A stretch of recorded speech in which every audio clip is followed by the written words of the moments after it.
Let's check in with our good friend Senator Roy Blunt joining us this morning. Senator, how are you, sir?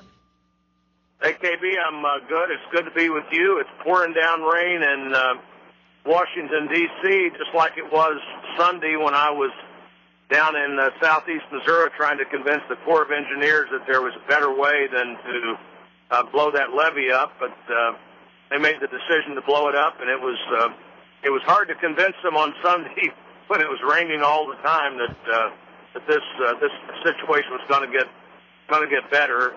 We'll see in the next few days if that was the right decision or not. And of course, the focus in Washington, at least for me on the Intelligence Committee the last couple of days, has been to continue to receive more information about what happened Sunday night in Pakistan, and to feel good about justice finally being done to the guy who probably personified evil in the world more than anybody else has in my lifetime. Since my lifetime is Stalin was still alive when I was a little boy, but Hitler wasn't. Mm-hmm. This guy was a guy who had avoided justice too long, and I'm sure all Americans feel good about the fact that justice was finally done. Well, you know, I'm thinking that a lot of people see this as what it exactly was on the day after all of the various occurrences on 9/11, and the day that George Bush came out and said, you know, we're going to track him down, we're going to find him, it doesn't matter how long it takes. And essentially, that is a very, very true statement that was made by former President Bush and then followed up on by President Barack Obama. But at the same time, you know, we're hearing things now that I guess are maybe somewhat troubling, Senator, and that's the fact that the White House is coming back and kind of, I don't know, reiterating, not necessarily reiterating, that's not the word I want to use, but coming back and trying to maybe tell the story as to what exactly happened on that fateful day on Sunday when the U.S. Navy SEALs were able to get in there and kill Osama bin Laden. Do you find the news that's coming out troubling at all? Well, whether it was Egypt or Libya or maybe what you're talking about yesterday, I've always wondered why it was the White House doesn't appear to have a better plan on dealing with these issues that obviously you're going to need to deal with. I'm sure all of their energy and focus until they got the code word Geronimo, which meant that this guy had been either killed or captured on Sunday, was focused on that. Mm-hmm. But you know, I just got back from a very quick trip to Egypt and Israel to see find out what I could from our intelligence sources and the leaders over there as well. And you know, I think we've had reason to be critical of the president's handling of the Egyptian situation with this constant mixed message. But I'm not critical of the decision to go in and get bin Laden, and I'm particularly pleased with the efforts of the SEAL team, and that's just 30 of many SEALs that could have done this. Mm-hmm. But we have people who are prepared to do the right thing. I have been critical of what I thought was the overuse of the Predator system, which allows us to kill people without being there. Mm-hmm. And there are times when you want to do that, but this definitely wasn't one of them. And I think we'll find out from all the information that SEAL team brought out with them that sometimes it's just as important as killing a target to find out all the information, either by interrogation if they're alive, or taking whatever they have with them if they're dead. That may very well be just as important as killing a target. And I hope that there's a lesson here. You know, you do put lives at risk, obviously, whenever people go in, but you may save a lot more lives by what they find out rather than the impersonal destruction of everything including the target, which is what has happened so many times in the last 2 years with what's really been an extraordinary use of the Predator system. Right. Now, essentially, I was talking about the fact that the White House has come back and now revised its initial account of the raid that took place.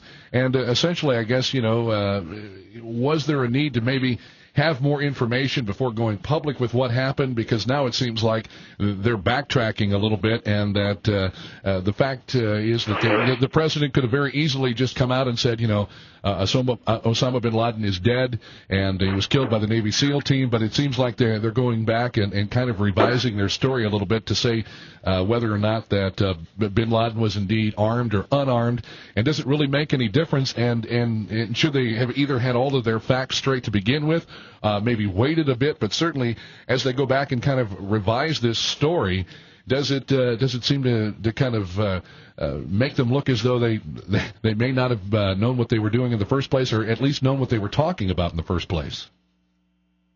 Well, it might. So this might be a case where we just have too much information and too much news all the time. I don't have any argument at all with the fact that bin Laden was killed.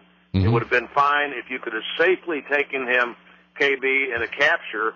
But what you don't know with somebody like Osama bin Laden is, does he have a suicide vest on? Does he have something in his hand that could blow up the whole building? And you certainly couldn't trust what he said.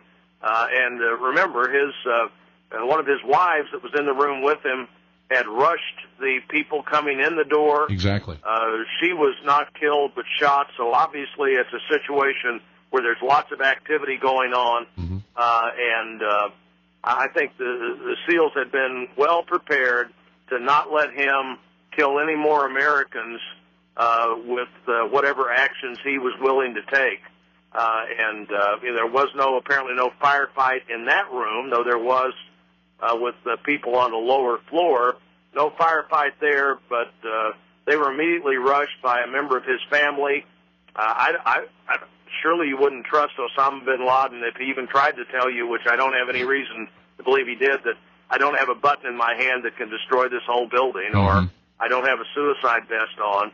And so, it's a judgment call and probably well made.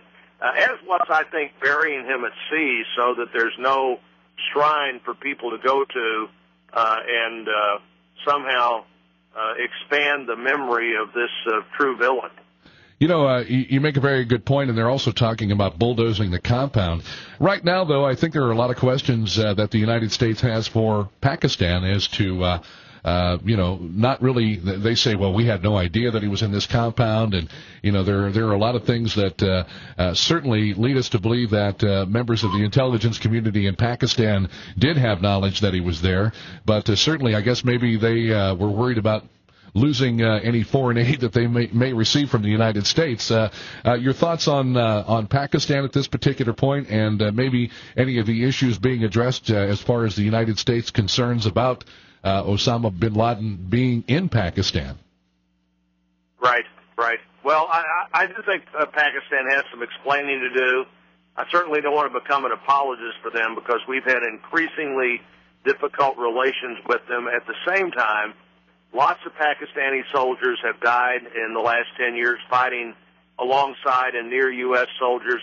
30,000 Pakistanis have been killed by terrorists, and we have the best intelligence operation in the whole world with probably the best information because of interrogation of Khalid Sheikh Mohammed and others, and we didn't know he was there. Even when we went in, there was no certainty. The deputy director of the CIA told me that he believed it was he was a 60% guy, that there was a 60% chance he was there.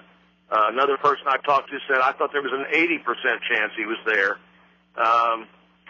We weren't sharing what we had with the Pakistanis, and that was appropriate, but they're not the United States of America in their capacity. And, there's more. The two ways to look at this were they're grossly incompetent or they're trying to enable him. And the truth may be somewhere in between. They're not grossly incompetent, but they're not all that focused on things that go beyond just trying to keep that country together day in and day out. But they're going to have to explain things to us, and I know our country, and I'm included in that, have real concerns about Pakistan. At the same time, they're in a very dangerous part of the world, and they have 100 nuclear weapons. And we never want that government to fall into the hands of our enemies. Certainly not. And our enemies are still there, even though Osama bin Laden is gone. So what do you think is the overall next step? Bin Laden has been taken out, and essentially are they going to keep looking for more of these al-Qaeda leaders?